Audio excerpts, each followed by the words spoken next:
তোমাকে আমি আজকে কেন ইনভাইট করেছি সেটার একটা বিশেষ কারণ রয়েছে। কারণ আমার যখন ক্যারিয়ার শুরু হয়েছিল ঠিক তার আশেপাশের সময় কিন্তু আমি তোমাকে পেয়েছিলাম এবং তোমার জীবনের প্রথম ইন্টারভিউটা আমি করেছিলাম। একদমই তাই। একটা জিনিস দেখাবো তোমাকে, তুমি দেখবে? Oh please, please, yes.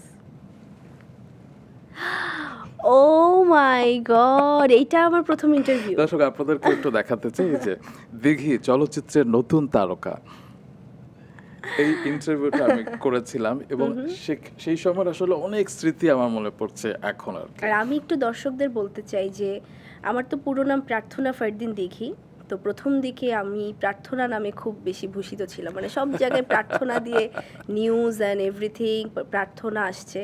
কিন্তু একদিন আমার মার সাথে তুমি গল্প করতে করতে বললে যে প্রার্থনা উচ্চারণটা একটু কঠিন, সবাই করতে একদম। পারবে না, আপনি বরঞ্চ দিঘি নামটা দিয়ে ওর পরিচিতিটা বাড়ান। সো ওই দিন থেকে আমি দিঘি হয়ে গেলাম হয়েছে। দিঘি, এবং আজকে পর্যন্ত মরার আগ পর্যন্ত দিঘিই থাকবো। বাহ, এটি আমার জন্য অনেক বড় একটি পাওয়া যে দোয়েল আপা আমার কথাটা শুনেছিলেন এবং আমি বলেছিলাম যে দিঘি নামটা সার্বজনীন হতে পারে এবং দিঘি নামের ভেতরে একটা কাব্যিক একটা ব্যাপার আছে।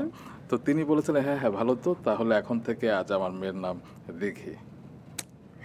কিন্তু দিঘির সাথে তোমাদেরও একটা সংযোগ আছে, তোমাদের বাড়িতে একটা দিঘি ছিল।